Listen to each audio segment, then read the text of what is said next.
Antonio, Texas 78214. The board work session will be held in person. Members of the public cannot attend the meeting in person, can access viewing the meeting via YouTube. A recording of the meeting will be made available to the public within 5 business days at the Harlandale ISD website, www.harlandale.net, under the school board /board meeting videos page. An electronic copy of the agenda packet may be accessed at the Harlandale ISD website under their school board /board book page prior to the meeting. The board may go into closed session on any agenda item if permitted under Chapter 551 of the Texas Government Code. In such event, the board president will announce the applicable government code section prior to the board going into closed session. So item number 1A, meeting called to order, roll call and recording of board members.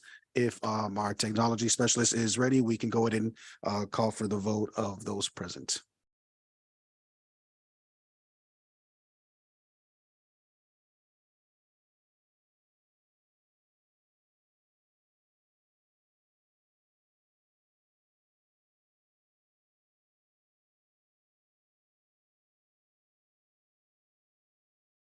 All right, we can go ahead and close, please.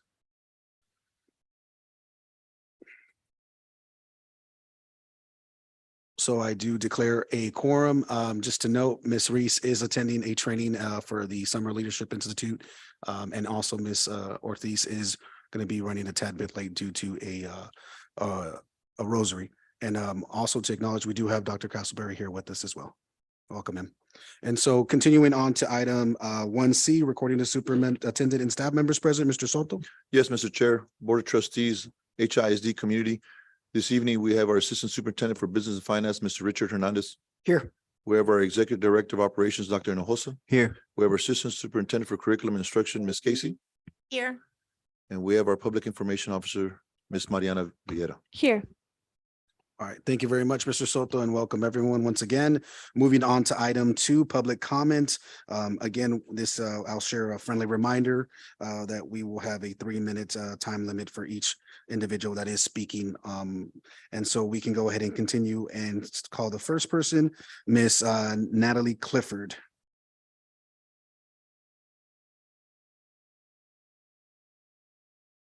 And as you know, Ms. Clifford, we do have the 3-minute courtesy timer projected for you guys. It's okay to begin, sir. Oh, okay. Good evening, Superintendent Soto, Cabinet members, Board Chair Moreno, board members, and Harlandale ISD community. My name is Natalie Clifford, and I serve as the president of the Harlandale Education Association. We're the largest organization representing workers in the school district.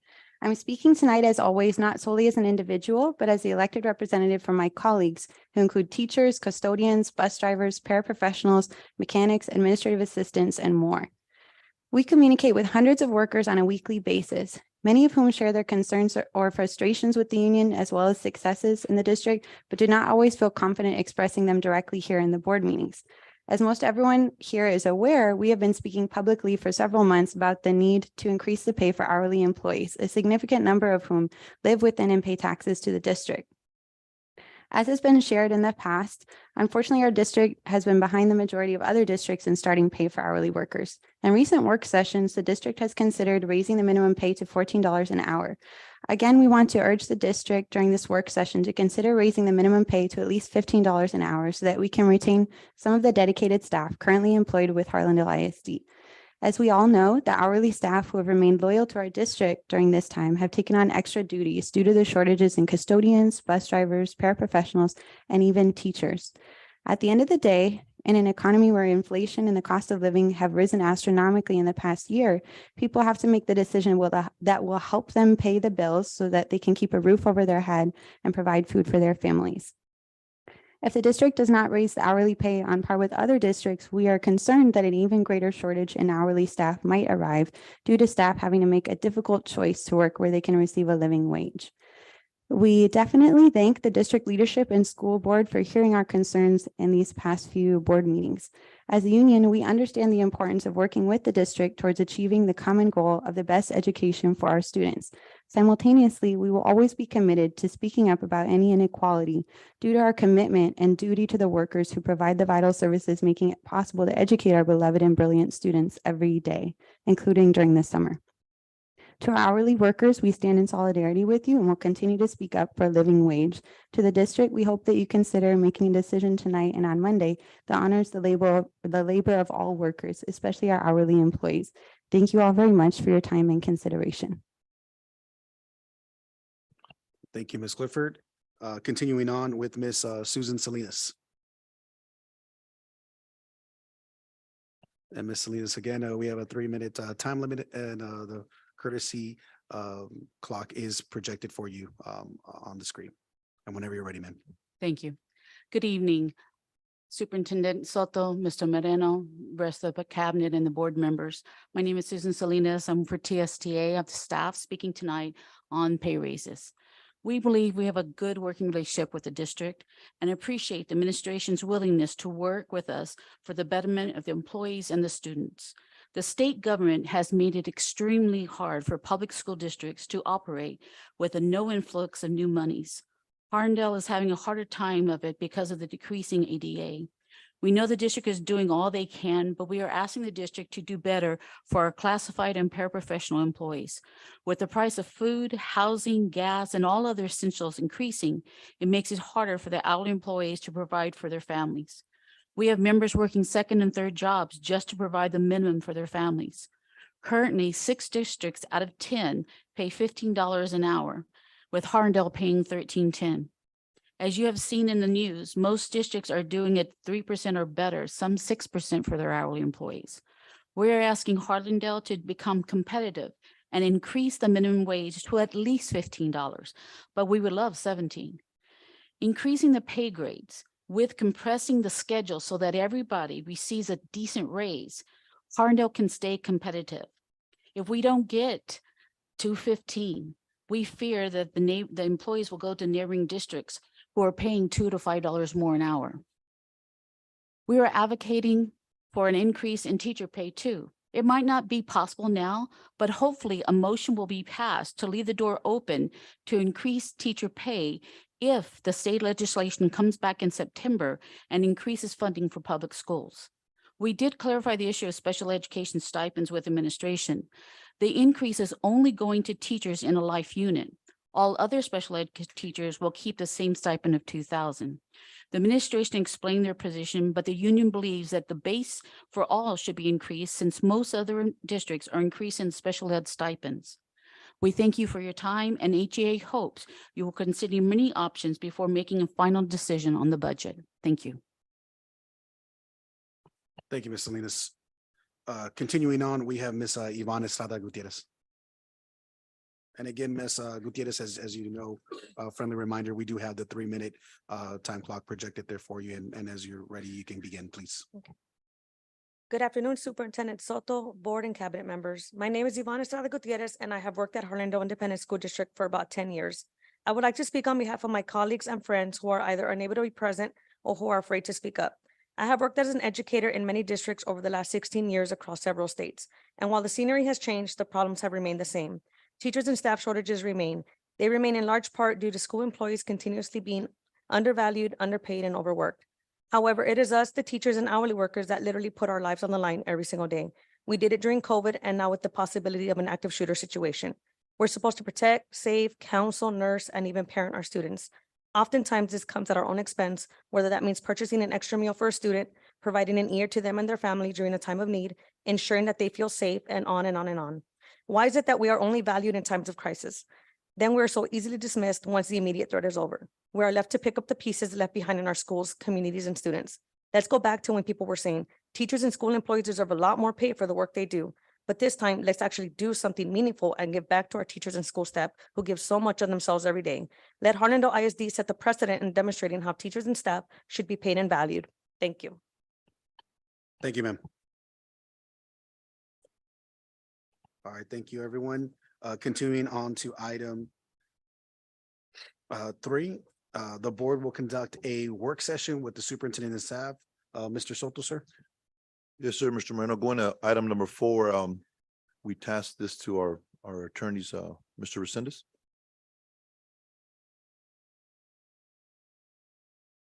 So, Mr. Chairman, as we talked about, we had a couple of dates for a possible special meeting to hear presentations. and the 27th and 28th were the dates that we're looking at. And right now, of the 4 consultants that we've asked, 2 of them have responded. 2 of them are available the 27th. One of them is available the 28th, and we're waiting to hear from the other 2. So as soon as we hear from them, we will let you know so we can schedule that special called meeting. If for some reason, they're not available, we can talk about if we just want to go forward or not with the 2. And the 2 that are available are Moat Casey and Tasby. And the 2 that we're waiting to hear back from are Charlotte Baker and George McShan. And those are 2 consultants that provide this type of training. And talking to Mr. Soto and talking to you, Mr. Moreno, we talked about maybe a 15-minute presentation with about a 10-minute question answer. So each group is about 25, maybe 30 minutes, depending. So if we have all 4, that'll be about a 2-hour meeting. So that's why we talked about the 27th, the 28th. So we're still pushing to get one of those dates. And as soon as we find out, we'll let you know. And we talked to them about the importance of, just general governance, board members' duties, roles, and then student outcome. And they're prepared to talk about those. So that's kind of the status. So again, guys, it's just regarding the board governance training consultant, and as we were well aware, we had previously been utilizing the LSG model, the Lone Star Governance. I don't know if anyone had any questions or comments or queries in regards to the or any insight that they'd like to share in regards to this matter. May I, Mr. Chair? Yes, I Ms. just have Cavazos. a quick question, and I apologize if you said it and I just wasn't paying attention. It's either the 27th or 28th, and we will know by when. Well, we've asked them to let us know as soon as possible. So Okay. we've reached out again today, and then we'll call them tomorrow and ask them to let us know, immediately. So that Okay. way we can schedule it and plan it, because I know everybody has summer schedules and plans and it's tough. So yes, we'll ask them to let us know immediately. No problem. I'll put both dates on hold so I don't schedule anything just in case. Thank you. Thank you, ma'am. And kind of just referring back to what Mr. Resendez had mentioned, would the team be okay or feel confident in just sharing if there's only 2 that are available, we just go forward with the 2 to present, or should we really concede a bit and say, hey, we're going to wait for all 4 to be available? I don't know if anyone would like to share any thoughts or Mr. insights of Chair. that. Yes, Ms. Sorry, Kennedy. Mr. Chair, I would, isn't it crucial that the sooner the better in regards to our exit criteria? And I guess time is of the essence, and so it probably would be best suited for us to whatever option it is, if it is 2 or 3 or 4. Ultimately, the sooner we get this in place, the sooner we can get some guidance and practice in order, so we can follow through and getting our BOP and things like that in structured and in order for us. So, Mr. Resendez, I don't know if you wanted to share. No, I think that's fine. I think that the 2 that are available are 2 that I'm familiar with as organizations, and they're both very good organizations, so I think that's fine. And if for some reason you guys want, after we hear those 2, hear the other 2, we can, but I think it's good to go ahead and move forward. Okay. Anyone else have anything else that they'd like to share, or anything they would not want to have clarified?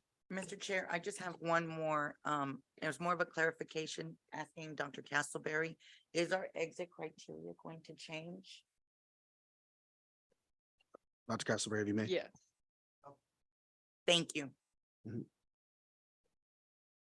So going on to that, Mr. Resendez, I guess we'll just attach it as such, and I think you have a general consensus in what emphasis we need in having this item completed. Yes, sir. We'll proceed. Thank you.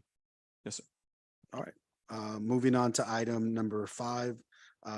The board will review and discuss the National Institute for Excellence in Teaching contract for 2023-2024 support for the Texas Teacher Evaluation and Support System, TTES, TIA, Texas Incentive Allotment Training for Teachers, and the on-site coaching and support for district and school leaders, appraisers in the amount of $49,500 funded through the curriculum and instruction local funds. Mr. Soto? Yes, sir, Mr. Chair, Board of Trustees. This is just another layer that we're trying to add for our teachers to be evaluated. Ms. Casey, if you go in detail on this program. Yes, as the board is aware, we did begin our TIA, our teacher incentive allotment. This year was our first year. When we submitted our data was not verified, and so our teachers that were eligible did not receive the compensation that was due to them based on their rating. What we have done in response to that is looked at the data where we missed and looked at across the district, where is our T-test, and looking at the rubric of how they're rated.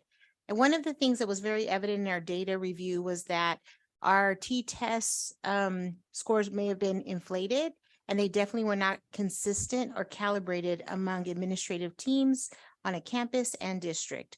What this training will do is we will review the expectations, review the rubric with the hopes of us being aligned as a district at a campus level and as a district level. Then what we will do is we will have walkthroughs as a district level where we will administrators or T-test appraisers will do walkthroughs. And then we will also be doing that at the campus level. Our goal is that at the end, when we have our data, that it is verified. For this year, for teacher incentive allotment, we are also including our fine arts. We are certain fine arts teachers. We're including science, social studies, and our CTE teachers. So with more teachers being added to the TA data pool, as well as additional data being added, we are going to have to improve significantly on both our T-test appraising and our data collection in order to have our teachers be eligible and actually receive the funding that's available to them through the teacher incentive allotment. All right, anyone have any questions, comments, or clarification needed? Mr. Chair, Yes, madam.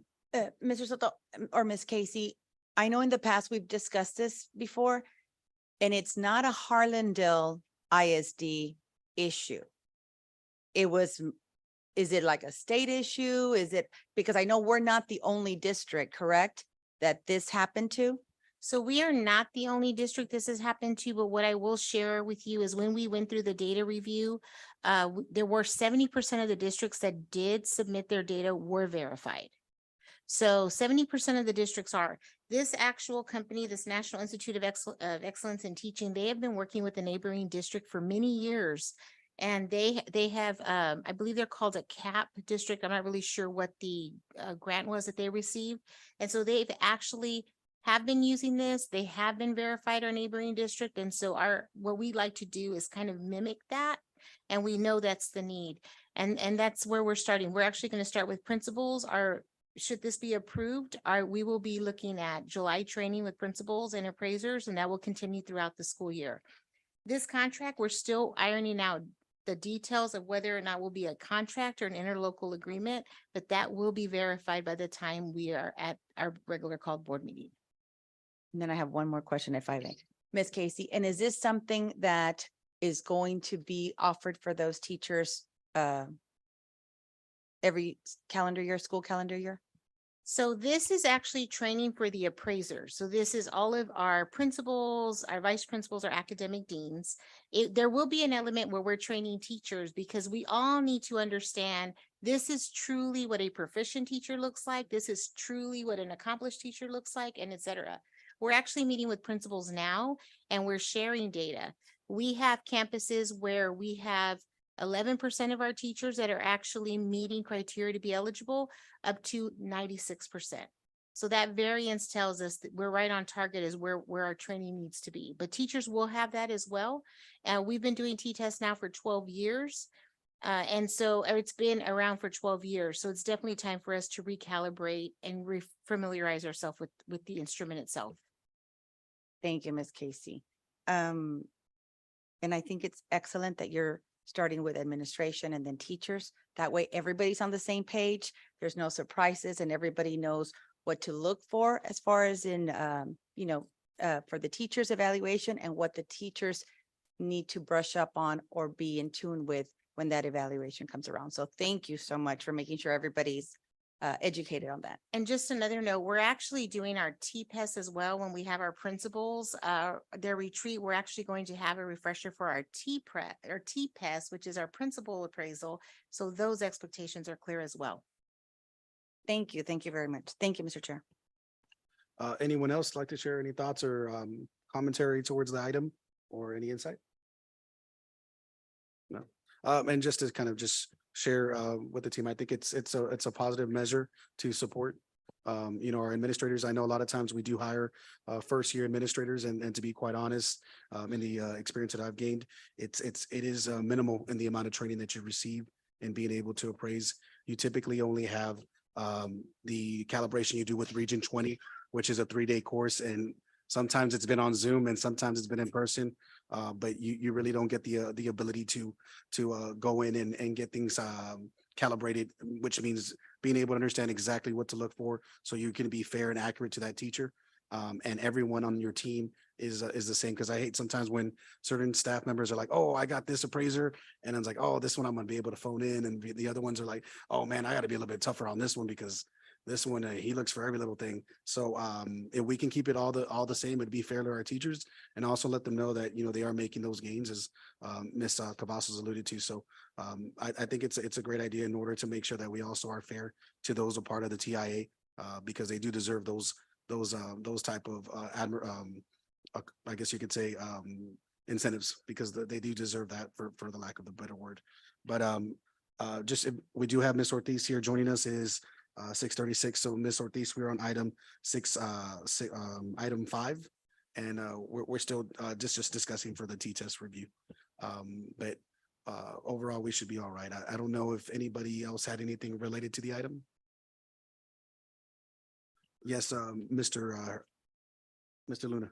Yes, I was going to add that just to make the staff realize it's something positive that we're trying to improve our school district overall, and then also to realize that this is going to really benefit the staff if we get our evaluations in sync. So I very much support this idea. Thank you.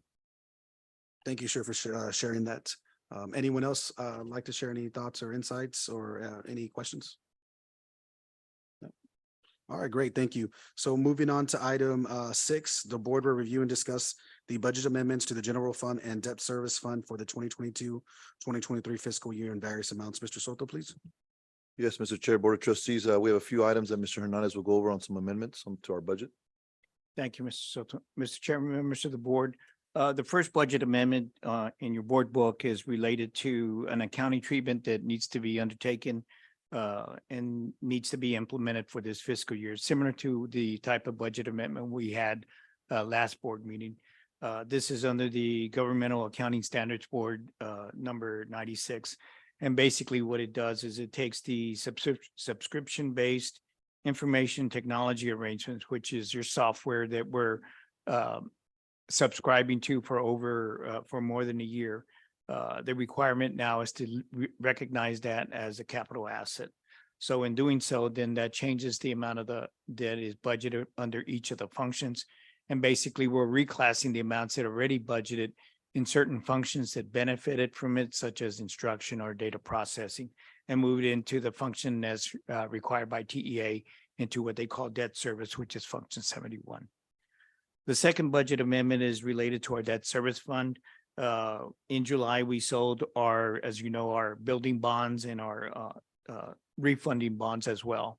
And included in that transaction was the interest payment that was paid from either the premiums that were received on those issuance or the bonding capacity that we had at that time. The amount of interest that was paid was 1.1 million. So a budget amendment is being made in order to complete the year and have that balance out with the actual payment and the budgeted amount. All right. Anyone have any questions or comments or any insights they'd like to share? No. All right, continuing on then to the next item. Thank you, Mr. Hernandez. To the board will review and discuss emergency software products and services via by board contract 69-2-23 with an estimated cost of $125,595 for the first year to be funded from federal funds.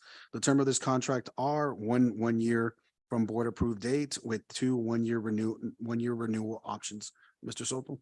Yes, Mr. Chair, Board of Trustees, at this time, Ms. Casey will present on emergency.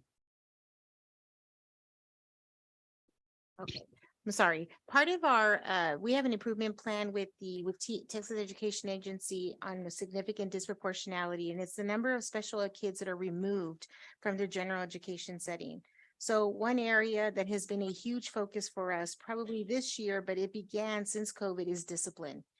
Discipline is something that is a need on all of our campuses. And what we have done is Emergent Tree, we started as a tier 3 model. We did that in our secondary schools for all of our most significantly behavior challenged students. It was typically our special ed students, and we started there in 21-22. This year, what we did is we actually did tier 1 in elementary and tier 3 in secondary. For next year, we are going to increase tier 1 and tier 2 in elementary. We're going to have tier 1 in secondary and tier 3 in secondary. Our goal is by next year, we will have tier 1, 2, and 3 at all of our schools implemented with Fidelity.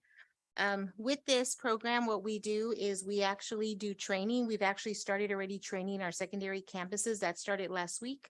We do training with them, and then we actually have quarterly check-ins at every campus. We have walkthroughs that our Emergent Tree partners conduct, and they conduct with administrators. And then from there, they're reported to us at a district level. We do this 4 times a year because Fidelity is something that we do have to struggle with. We do have schools that I would tell you are implementing it very well.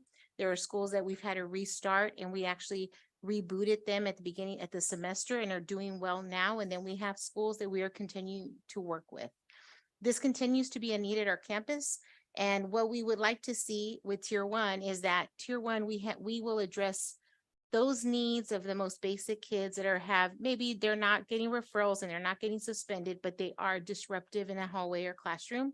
Tier 2 is where we're looking at kids that are getting removed with, and then tier 3 are most significant kids that require one-to-one intervention. This, we are looking at a year 1 estimated cost of $125,000, year 2, $107,000, and year 3, $99,000. Because we are labeled significant disproportionality, we are required to spend, I believe it's 20%, sir. We have to reserve and spend 20% of our special ed grant on initiatives that address behavior. That is something we must comply with because of the data that we have. This is one initiative for that.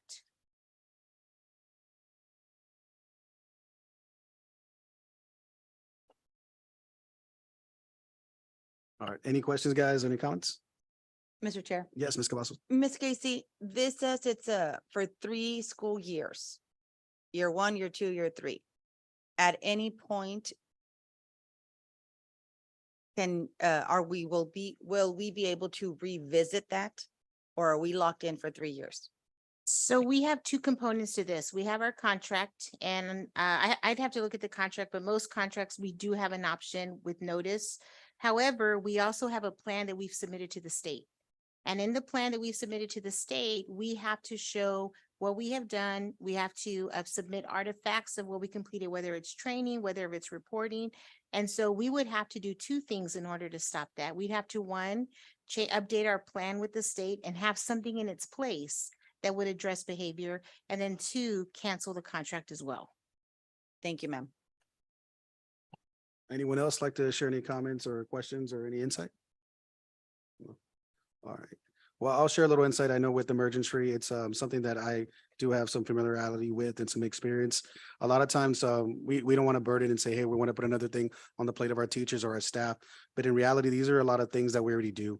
Checking in and checking out. That means we have our kids as soon as they get off the bus. Hey, how you doing, bud? How you doing, ma'am? You doing okay? Oh, and just trying to negate some of the bad behavior before it gets escalated. Because again, there's a lot of things that are happening prior to that student arriving on that bus or getting off that vehicle. And so if we can kind of just have be that semblance of hope and support for our kids, typically the school day will go a little bit better. And a lot of times it's like different things in the way that we monitor and the way we track data. We can get an idea of like, hey, is this happening because some sort of thing is triggering them? Is it a certain individual? Is it a certain classroom? Is it maybe the lack of medication at a certain time of the day? But those are things that we already do, and a lot of their tracking teachers do too. But the great thing is that you can utilize this for all students. And that's the beauty of it, is that when used with Fidelity, it can be effective and efficient. It is user-friendly, so everything can be geared towards specific teachers with specific students. I know sometimes with everything that we do in a given course of a day in a year, it can get kind of, you lose track on, oh, let me go back to that. Let me make sure that's, handled appropriately and it's put in the proper place. But for the most part, it is something that I think can benefit the overall range of what we can do. A lot of times, sometimes our staff don't think that, or our teachers may not think that, oh, this wasn't done, or this wasn't accomplished, or this kid just came back and, they went crazy. But ultimately, we are trying to do the progressive, and we're trying to do restorative practices in order to support our kids, because we don't want to have it where we're disproportionately, disciplining our kids. And that's something that can, as you know, we can be dinged on. So that's something that's really important for us to do, because a lot of the times it is a small population of students that are causing the largest amount of time that we are spending on discipline. So I think this is a beneficial thing for our campuses and our districts if used with fidelity, and hopefully it will be pretty effective for us. And thankfully, we will have some oversight to follow through on it. So I just wanted to share that insight for you guys. Anyone else like to share anything or comment on the matter? All right, moving on to the next item, which is item 8. The board will review and discuss the request to award and negotiate RFCSP 2073 HISD softball baseball field lightning project to Tech9 Sports Lighting for an estimated amount of $748,000 to be funded from the General Facilities Bond 2022. Mr. Soto. Mr. Chair, members of the board, Dr. Hinojosa has the remaining 8, 9, 10, and 11, so he'll be up there for the rest. And he'll start off with lighting right now. Yes, thank you, Mr. Soto, Mr. Chair and members of the board. So as Mr. Soto said, this would be item 8. And so for item 8, this would be the awarding and negotiating the Proposition A initiative, where one of the items for Prop A was to have lighting at both baseball and softball fields at both of the high school campuses.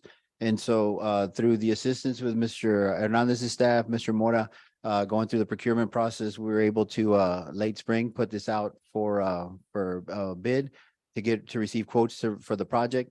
And we were, after vetting the vendors and really going through the experience, and we really felt after we did the tabulations, we really felt that Techline really stood out in terms of their experience, the knowledge, and also just having had the experience of being able to provide the services that we were expecting for this service. Mr. Chase Hawthorne, who's the Vice President of Sales for our region, is here in case we have any specific questions.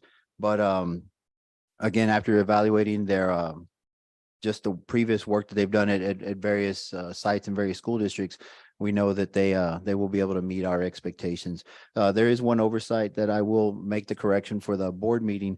The actual those two numbers are transposed, so it's actually 784,000, not 748. So I apologize for that oversight, but we will make that correction for the agenda item on Monday. But we would request Monday for the approval of the awarding and be able to negotiate the contract with Techline for this project. In regards to this item, anyone have any questions or comments? I know it was shared with me, Mr. or Dr. Hinojosa, would the gentleman from Hawthorne's be able to elaborate or expand on if we would be, since the LED lights are more eco-friendly and green, would we be eligible for any CPS rebates? Mr. Hartman? Yes, sir, please. Welcome, sir. I don't know if you heard the question clearly, but I was just asking if there is a potential to have some CPS rebates in regards to the eco-friendly aspects of this project. Right. So it's not something that I'm directly familiar with. It might be something that you need to check with CPS directly and see if you may qualify. And we'd be more than happy to provide any documentation on the product that we're going to be supplying to see if that's something that you guys may qualify for. All right. Thank you, sir. That's it for now, sir. Dr. Hinojosa, anybody else have any questions or items related to the matter? Yes. I just want to keep reiterating, these are things that we're voting for that are gonna benefit the community as a whole. I know, like, on the way to meetings and things, I see many of our fields being utilized by the community. And it's a great thing that's going on in Hardendale. And that's what we gotta keep pushing, is how we're we have good things going on in Harlendale and we want to help the community as much as we can. So having this lighting is gonna be a benefit, especially for our kiddos. Yes, Thank you. Thank you, sir. Anyone else?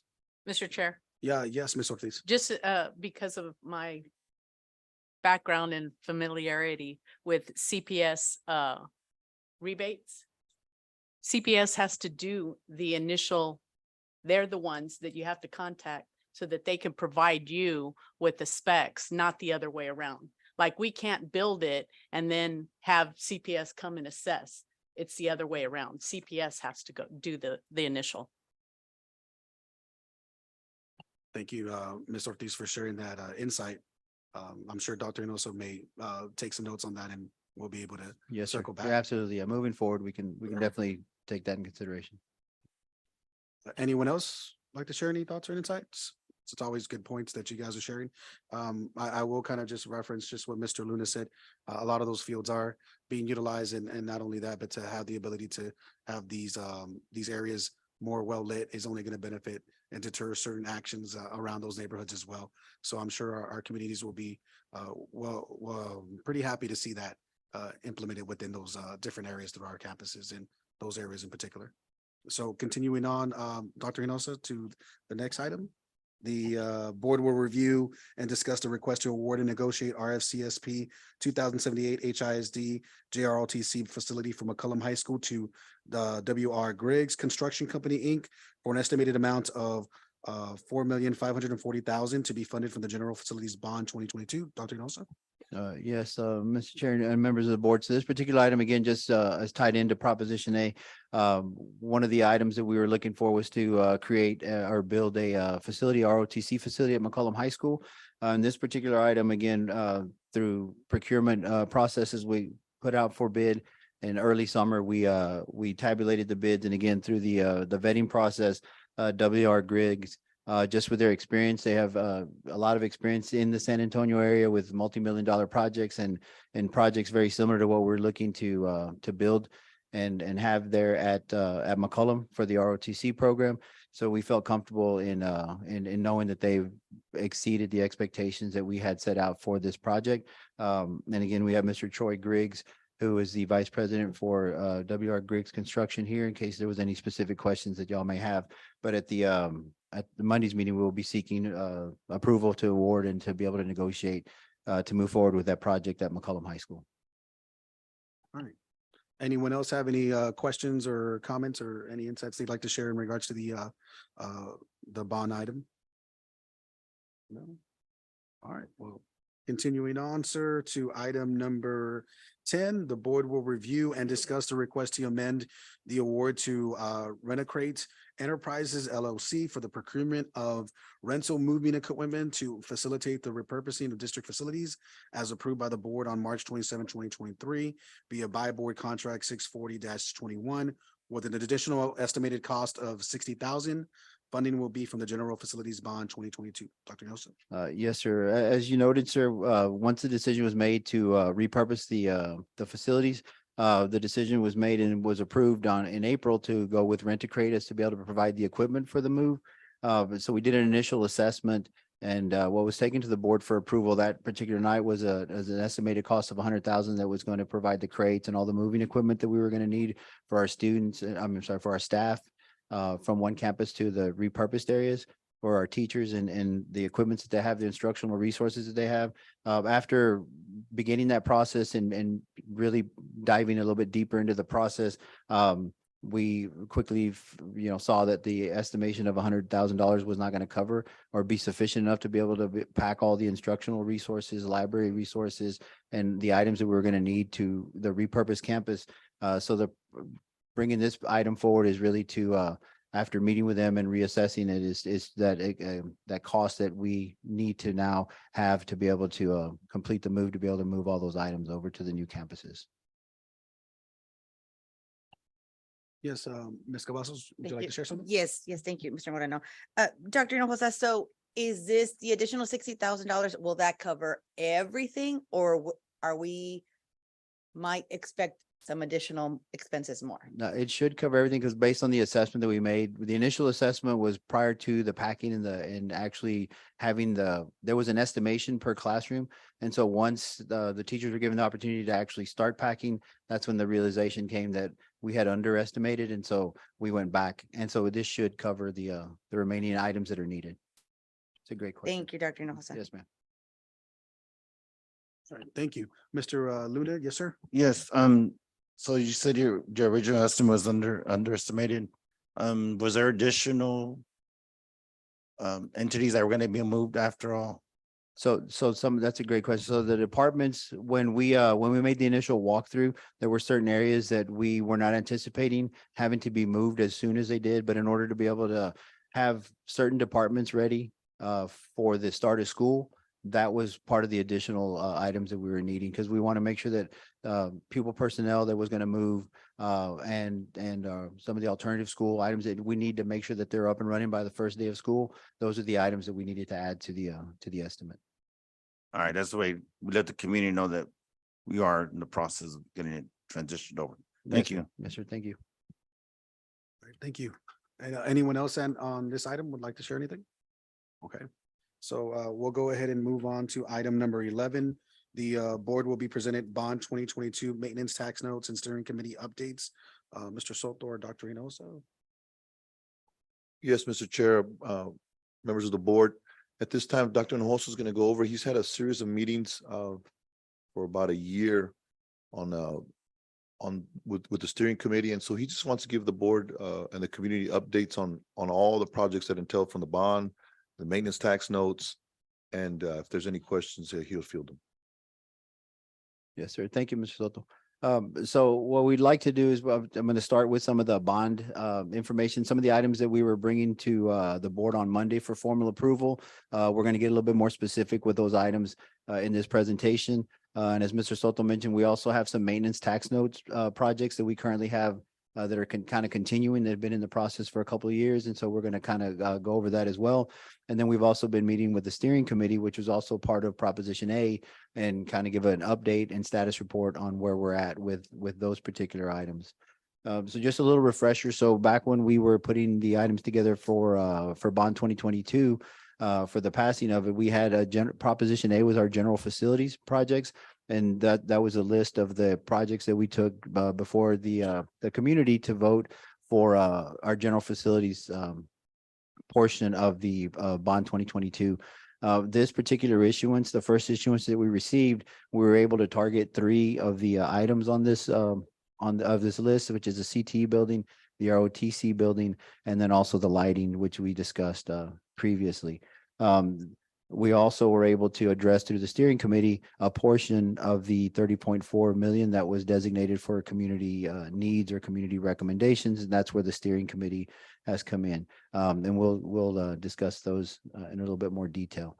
In terms of the general facilities of that Prop A, as I mentioned, we have 3 that are ongoing. You're going to see more than 3 on that list, and we'll discuss those in just a bit. But the high school lighting and the ROTC, which we discussed, again, those are approximate costs that were associated with the projects.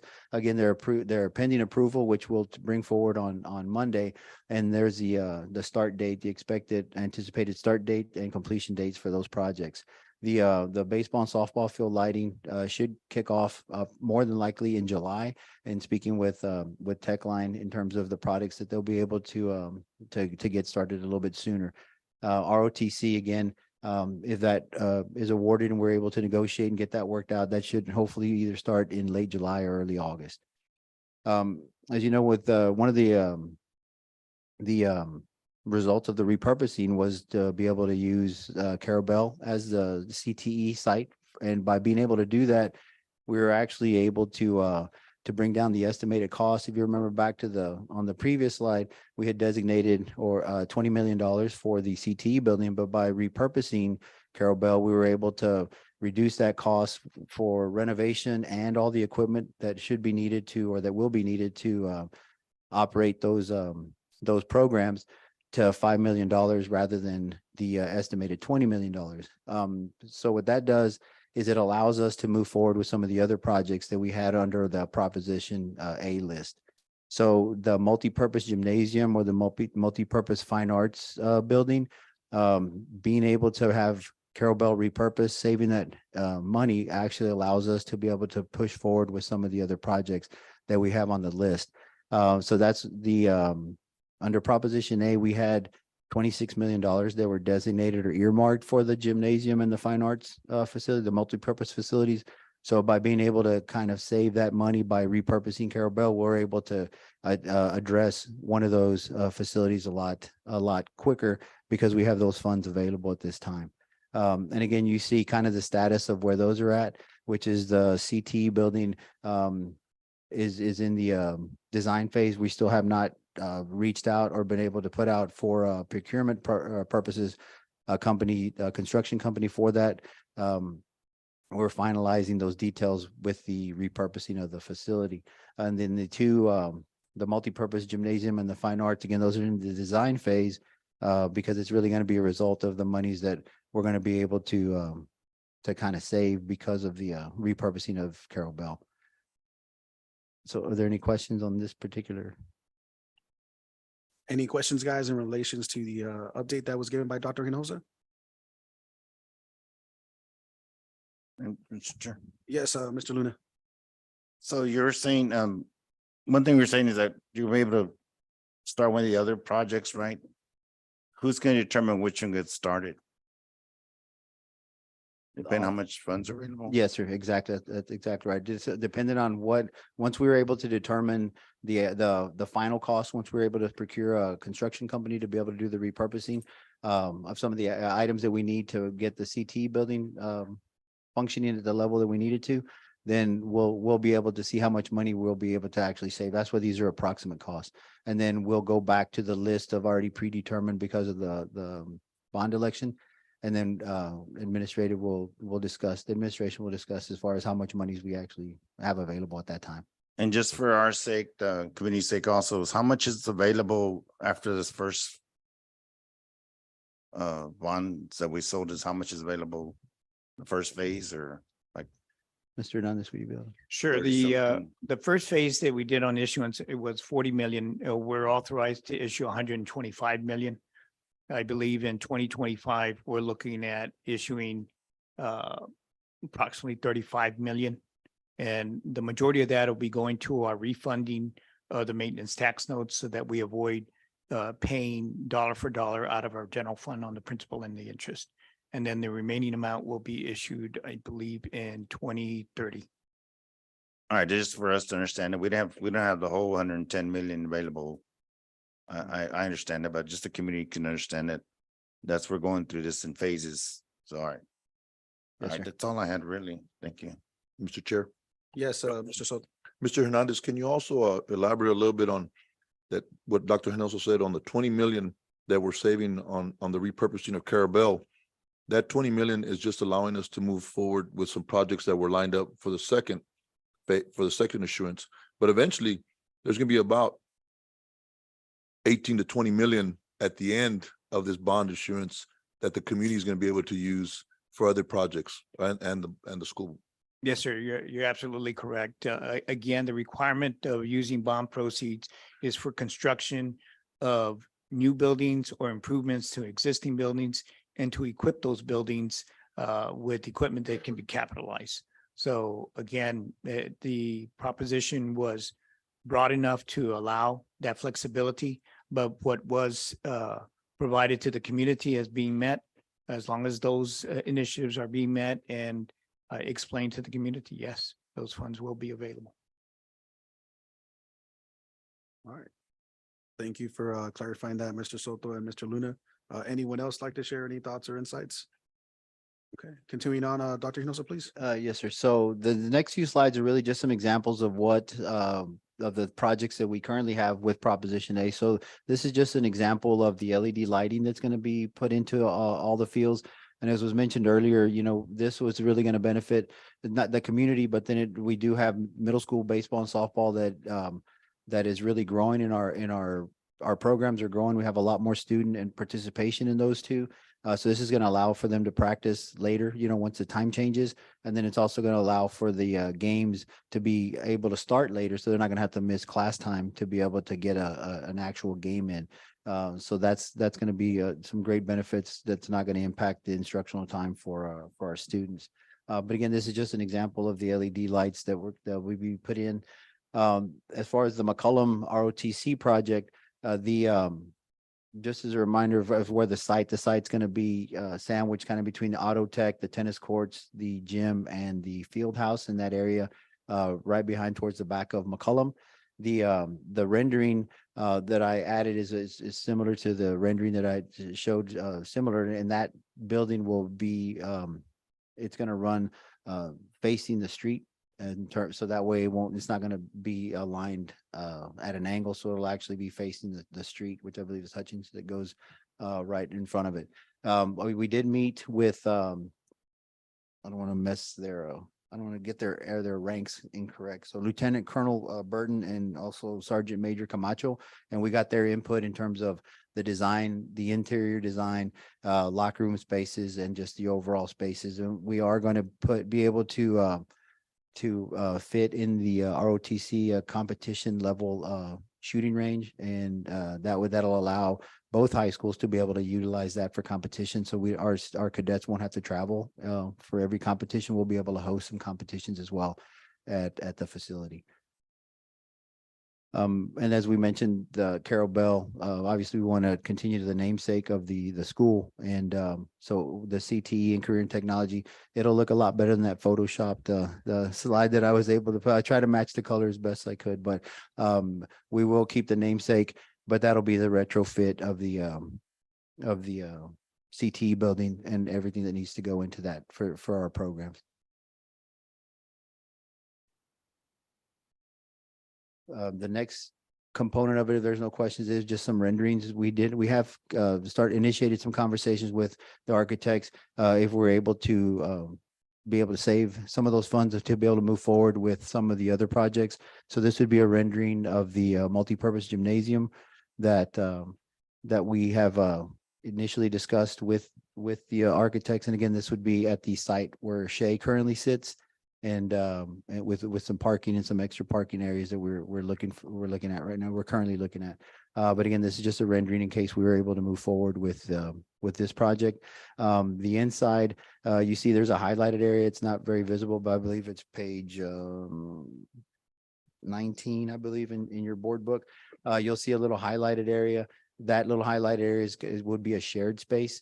Again, so this particular facility is a dual facility where we'll eventually, when we get to our next issuance, or when we're able to allocate that money, to have the multipurpose auditorium next to it. So that little highlight area would be a shared space. And again, these are just renderings, which are apt to, modifications and changes as we move forward. That's the early design phases, simply because we don't know how much of the funds we'll have available after the CTE program our building is put in place.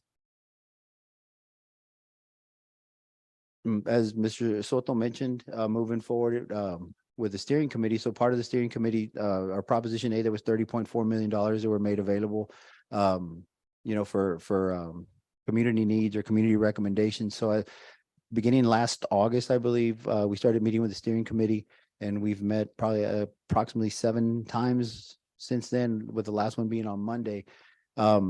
So we've had several conversations regarding some of their ideas. We've had some steering committee members that will go out to the schools, walk the schools. They get permission, and we go through all the safety protocols, but they go to the campuses, they go to the schools, and then they come back with their recommendations. Some of the recommendations were carry over from when we were doing our trips for the bond, in preparation for the bond.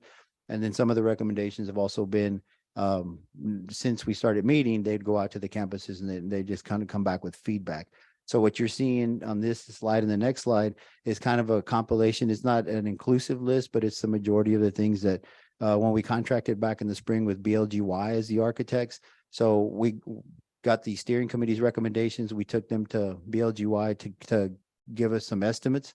And again, this first issuance, we have $2.5 million that we'll be able to allocate out of that 30.4. And so these are going to be strictly prioritized lists that the steering committee will put together. Obviously, 2.5 isn't 30.4, so this is still an ongoing process. And so one of the things that we've reiterated with the steering committee is with that, as we get that message out to the community, is that this is not an inclusive list. Our final total is 30.4 million. This is only 2.5 of that. So this list is going to continue to be prioritized, and it's going to change based on our needs as we go through the process. But one of the things that's kind of been brought up and has been basically on our list or our radar with the steering committee are upgrading the playgrounds at the elementary schools, working at the front elevation for safety reasons at McCollum, just to try to improve or to be able to really narrow down and create that single point of entry that's the focus now for as safety with the state. While we're in compliance with the safety protocols, we still are not able to create that single entry point at McCollum. And so that's where that's the primary focus for that item. Running tracks at Leal and at Terrell Wells, they're the ones that, because of geographically where they're located and the space available, they're the two that are really conducive to being able to put in tracks. And again, we're looking at not just all weather tracks that will be able to be utilized by the athletes, but also will be able to be utilized by the community as well, for wellness and just to be able to have that available to them. Tennis court renovations at the two campuses that currently have them. Restroom and concession stand areas for both campuses to be able to service not just football, but be able to service all the fields and all the sports that are in that general area. So it'd be football, baseball, softball. So those are approximately about $1 million a piece because of plumbing and so just some of the sewer and some of the issues that that exist. So they're a little bit pricey, but we want to be able to provide that. And then also the band halls, even though they're fairly new, there's some concerns with issue and some storage. Our programs are growing at the high schools as well. So we're also having storage issues with at the band halls. And again, this is not the entire list. There's some other items that we will bring to the board once we're prioritize a list, share that with Mr. Soto, and then we'll present that to the board. But we just wanted to give you an update again. But the biggest point of emphasis is it's only 2.5 out of the 30.4. I think when we put the numbers together for the projects that are currently on the list, they total almost $10 million. So we know that there's still, a lot of money that we still need to apply. But again, it's going to be strictly for the community needs. Any questions on that before we move forward? Mr. Chair? Yes, sir. At this time, Mr. Chair, Board of Trustees, I would like to commend the efforts of the steering committee. We have a few members here of them giving their time, coming late and doing some walkthroughs of our facilities. So I just would like to commend them at this time. Thank you, sir.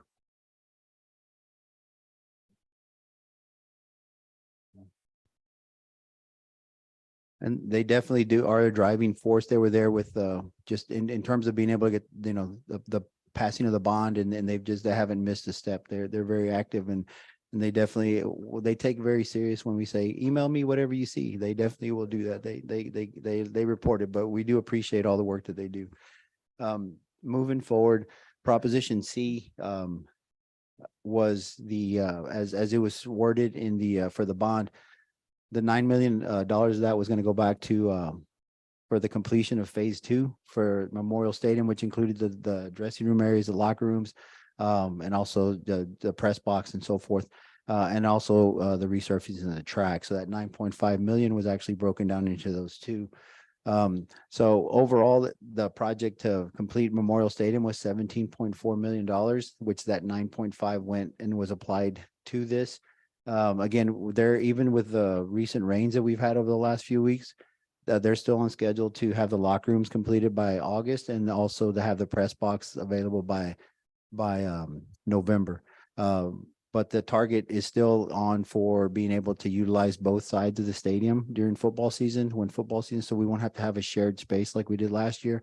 The press box, even though it's not scheduled to be completed until November, the bleachers should be in condition for us to be able to utilize that and be able to go back to a home side and a visitor side. One thing that I did include on this slide is just the various components of the renovations at Memorial Stadium come from various funding sources.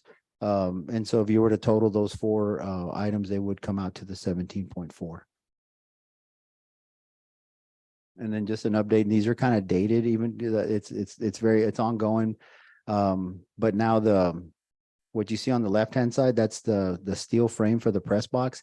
And since I've taken that picture, they've actually laid the ground floor. So if you were to drive by, you would actually see workers that are able to stand on that now as they're continuing to move higher up. So the press box is moving fine. The elevator shaft, we inspected that today, and the framing for that, everything's on schedule again with the date that I previously mentioned. Again, if you've driven by the stadium, you notice that locker room doesn't look that color. It has waterproofing material on the outside that has to sit for a bit, so it's actually blue. But for the most part, the roof is completely done, and so now they're starting to work on the inside. They're starting to lay the cinder block on the outside for the aesthetics. So that's moving nicely. And again, it's on schedule to be completed by August, by the time football season starts. If you're facing that picture was taken from the field. So if you're facing that locker room, that shared space in the middle, the home side will be on the right-hand side as you're facing it, and the visitor side would be on the left-hand side, just to mirror the bleachers of where the fans sit. But that's, again, those are on schedule to be completed with the dates mentioned previously. If we move forward to the maintenance tax notes project, so in the maintenance tax notes project, the district needs assessment was done, I believe, in 2020 or 2019 when the maintenance tax notes began. So currently, the current projects that we have two current projects. We have a laundry list of projects that have been completed. The two current projects that we have with the maintenance tax notes, which is approximate cost of $88,000, was the marquees at 3 campuses. The McCollum campus and the Harlandale campus both have been completed. And I just received word that the cone will be replaced by a picture of Kingsborough. That item's going to be delivered at the end of the month, at the end of June. There was a plate that they had to create. And so that project was delayed a bit, but by the end of June, I believe June 22nd or 23rd is when the marquee was supposed to be delivered. And so that'll be installed at Kingsborough. So the marquee project will be complete in terms of going digital with those 3. And then we have the parking lot projects that are ongoing. Vestal's been completed. The police department, we still haven't done the final punch list. There's some items that we are going to need to address there. And we just received final permitting for McCollum and Collier from the city. And so now that those have been completed, those should be beginning the next week or so. So they're all scheduled to be completed in July. And those are all the updates. Do y'all have any specific questions? I'll be more than happy to. Anyone like to share any thoughts or insight or anything related to the matter? Mr. Chair. yes, Ms. Cadillo. I just have a question, Dr. Hinojosa, on the maintenance tax for the parking lot projects. It's 540,000. Is it for both, or you're just wait? I'm sorry, ma'am. Yeah, go ahead. No, is it for both Collier and McCollum, or you're just waiting for the amount for Collier? The 540,000, I know it's kind of confusing the way I put it on there, but that's for all 4 parking lots. Oh, okay. Yeah, so the Vestal project, PDs, and then the other 2, it falls within the 540,000 that was allocated for those 4 projects. It's a great question. Thank you. Yes, ma'am. Thank you. And I think we've just learned it's a little bit pretty pricey for parking lots. So anyone else like to share any thoughts or any insight or any questions? Yes, sure. Yes, Mr. I just want to also commend, I know the steering committee's been very busy and some of them are my constituents here too. So I do get abreast some of their input they have. But I'm just just be aware also that I know that they might be, they're doing their research. They might come across some other needs of the district, especially it comes to mind in some of our middle schools. So I know in the future, we'll probably bring some other projects, correct? Yes, sir. That's a great point. So we do have projects that are targeted. The way we categorize them, we have elementary projects, middle school projects, and high school projects. But the way I put them and presented them here, just for the sake of cleanliness, always the way it looked, I grouped a lot of the projects together. But we definitely are targeting, and through the steering committee, they are targeting all the different campus levels. Thank you. All right. Thank you, Mr. Luna, for sharing that. Great question. Anyone else like to share any thoughts or any suggestions or any insight? Again, just echoing what our colleague said, we truly appreciate the bond steering committee and all the work they've done throughout the last couple of years in putting forth their best efforts in the betterment of our district and always clarifying items to our communities as well. Thank you for being the foot soldiers that we have on the ground and supporting the initiatives that our superintendent and his team and we all support. So thank you again. And Dr. Hinojosa, thank you for sharing an update. I think it's something that we all are anxiously looking to see completed as they go. Yes, sir. Thank you. Anyone else? All right, thank you. So moving on to item 12, the board will discuss any budget related items with the superintendent and staff for the 2023-2024 budget. Mr. Soto? Mr. Chair, members of the board, we've taken in, as also we've done some research with all our budget workshops and had some meetings and discussions with cabinet.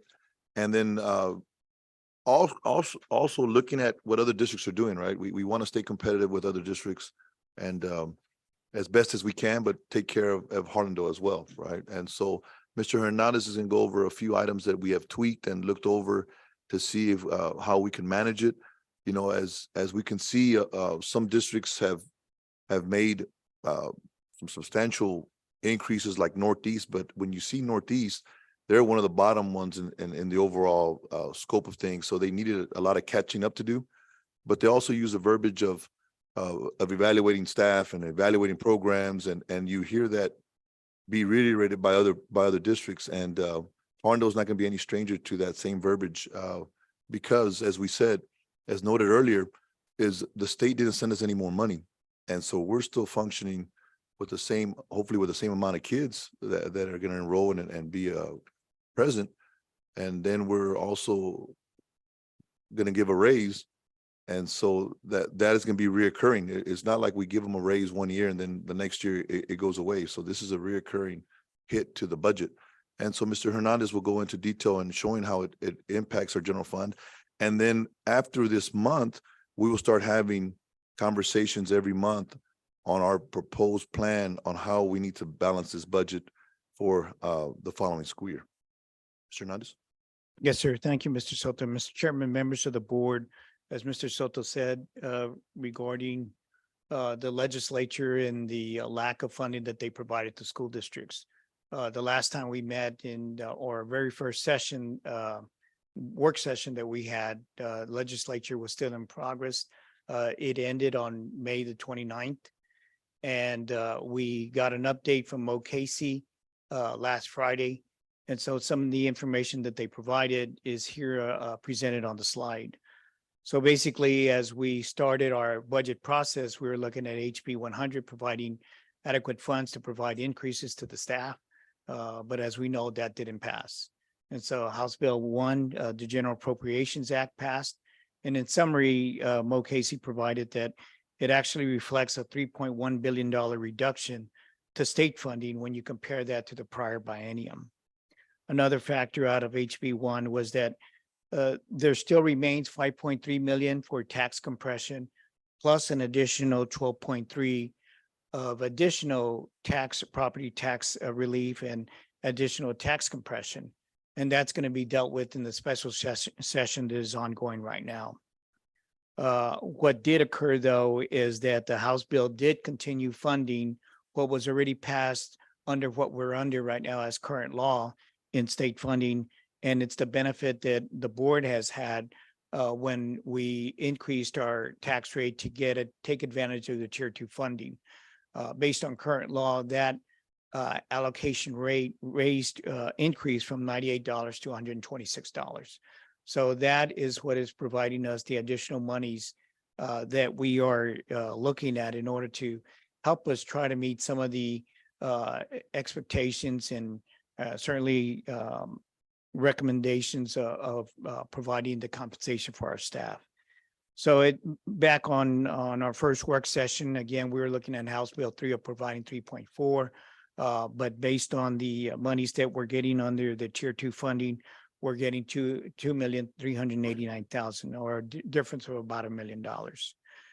But as Mr. Soto said, many meetings have been occurring, the work sessions that we've had, the questions that have been raised by the board, getting feedback from individuals. And so tonight we're presenting a revised recommendation.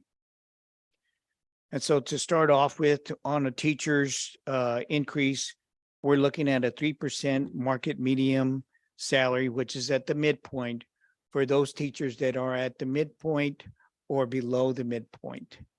And that in effect gives them an actual higher increase than if we were to do it on the salary.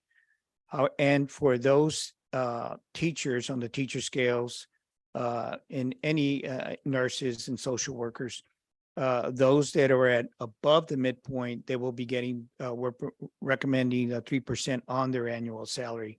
So for those that are above the midpoint. As the board approved a couple of meetings ago, the stipends will be going up for bilingual math and science from 2,000 to 4,000, and the special education units from 2,000 to 3,500. The total cost for the teacher package is $2,359,000. The next group is our hourly, our auxiliary staff. And basically what the recommendation is to go from our original recommendation of $14 to $15.25 per hour.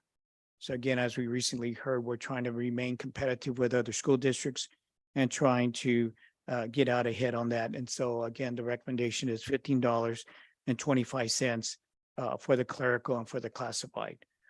That pay range will get adjusted from the initial one that we had, and that will move the midpoint slightly. So that way the 3% is being recommended on the midpoint for the hourly workers. Again, those employees some employees will be adjusted because as you're increasing the minimum amount, that causes compression. So those employees will be addressed. So the total cost for doing that will be for the clerical is at $861,000. And for the classified, additionally, an increase in the minimum to $15.25. We are also keeping in the recommendation of increasing the bus driver's minimum pay from $15.90 up to $19 per hour. And again, just as with the clerical, we're adjusting for compression, and the cost for that is $1,100,225. Now, in order to make this change, this recent change of increasing to the minimum amount from the $14 to $15.25, we're recommending reducing the percentage increase for the administration or professionals from 3% to 2% of the midpoint. The cost for that is $449,000. The total cost for the pay package is $4,770,000. And again, we'll look at TASB adjustments that are being recommended for those that are need to be realigned to the market. And the primary resources, of course, is our general fund and our grant funds for those individuals that are paid out of grant funding sources. So the next thing we look at is then what is the impact on our fund balance? And so again, we're familiar when we went through our work session, when we looked at, let's see if I can get this. Basically, when we look at for the 4 years and using the first column to kind of recap of how this slide is structured. Again, we have our projected revenues and our expenditures that would be budgeted for 23-24. And again, that's taking already into consideration the repurposing of the schools. So we have a deficit of 3.2. We're projecting an ending fund balance of $30.4 million, and our ESSER 2 funds end this September. So we're going to max out the amount that we can receive in that grant, which will provide $9 million by supplanting general fund positions and using ESSER funds to pay for that. Again, as we spoke before, these are a conservative amount of $4 million of those ESSER 2 positions that will continue to be funded, but ongoing and every day there's work that's done between all cabinet members, human resources, looking at staffing, seeing what can be absorbed and not have to be budgeted for in the $4 million. So we'll get a better read on that when we have everything aligned. And we're looking at having that done and get a good number by September or October. But using that amount, then basically the deficit That brings our fund balance at 32.2.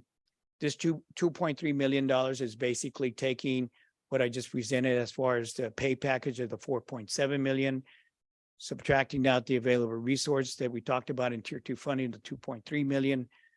We end up with a net cost of 2.3. So basically your fund balance at the end of 23-24 that we're looking at projecting will be at 29.8 million.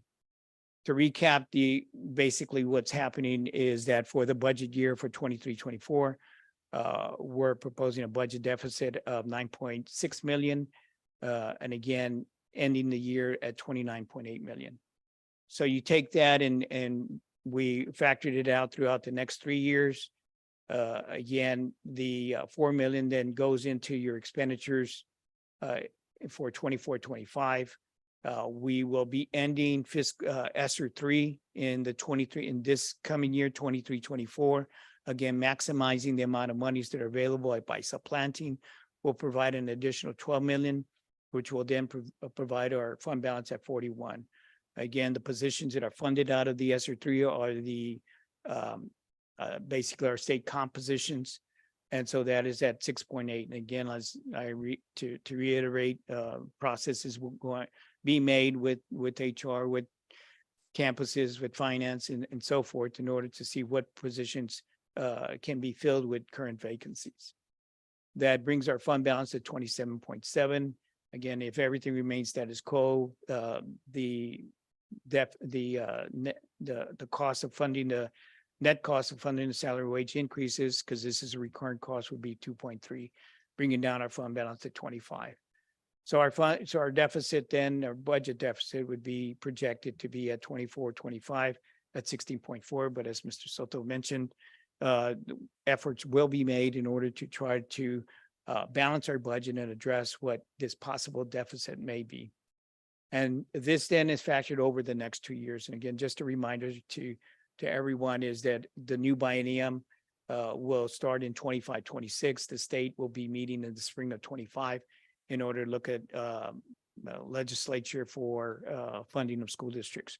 Again, we're looking at the special session to see if there are any items that will affect the funding of school districts. And so we'll wait for that. One thing that we were able to arrange with Mo Casey is for them to provide us an update in September at our September work session. That hopefully that'll give us enough time to see what comes out of the special session and if there's any impact on our school district and all other school districts. So, Mr. Chairman, basically that ends our presentation. All right, thank you, sir. A lot to chew on in regards to that matter. Anyone have any questions, any clarification or any commentary they'd like to share? I know as Mr. Hernandez mentioned and Mr. Soto's echoed as well, obviously we couldn't wait, we couldn't rely on our legislatures and we're still not able to rely on them in terms of the support that our schools, our public schools definitely need. It's unfortunate and it's sad. But at the same time, you know, this is something that we as a school district and our superintendent and our team of 8 are going to be, tactfully addressing and hopefully going forward, we'll be able to provide our campuses and our schools and our students with the resources they need in addition to fairly and equitably compensate our staff. So with that being said, are there any other questions, comments, or anything you'd like to share? Ms. Cavazos? Yes, Mr. Moreno, if I may. I've said this in the past and my apologies for being so repetitive, but I'm a true believer that this district cannot function without every single employee, every single department, every single individual doing a job here for the students is the only way that Harlandale can survive. I'm glad to see that we're looking into compensating everyone as much as possible within the funds that aren't going to bankrupt us. Do I want to give a lot more? Of course. Can I give a lot more? Yeah, no, there isn't a lot more. And I wish there was. But I want everyone to know, my personal opinion, every person employed by this district plants that seed of higher education and a strong foundation for each and every one of our students. So regardless of what's going to happen on Monday, whatever the vote is going to be, I want everyone to know that I appreciate the loyalty to the district, the love they have for these children here, and that we are aware that we ask more of them each and every year. Is it fair? No. Is it realistic? Yes, not only in Harlandale. Everybody is asking for more. And I just want everyone to know that no job is more important or less important than another. In my eyes, we all are doing what we can, what we want, and what our heart tells us to do to educate every single child in this community. So my thank you to everybody, administration, teachers, staff, hourly, child nutrition, PD, everybody here is just as important to me as the next individual at the next department. So thank you very much. Thank you, ma'am. Anyone else like to share anything before we proceed with the next item? No. Well, thank you again, Ms. Cavazos, Ms. Hernandez, Ms. Cavazos, thank you for that heartfelt, echoing that. So thank you for sharing a heartfelt message for our community. So moving on to item 13, if we may have a motion. Mr. Chair. Yes, Ms. Carrillo. We have a motion to adjourn. Do I have a second? A second. Second by Mr. Luna. Mr. Luna. And prior to us dismissing and adjourning, I do want to acknowledge that we are celebrating Miss Ortiz's birthday. That was last week. So a happy belated birthday, ma'am. And we just wanted to acknowledge that and share that, you know, we appreciate you and we value you. And so, yes, ma'am. So we're going to go ahead and yes, it is Flag Day, Mr. Luna. So thank you for sharing that as well. We will open the vote for the adjournment. So whenever you're ready, sir.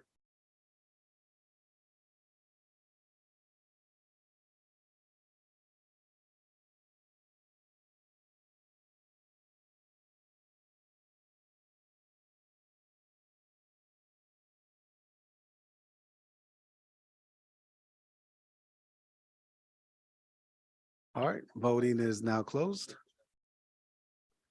Motion passes. It is now 7:37. Thank you to everyone for joining us. Meeting is adjourned.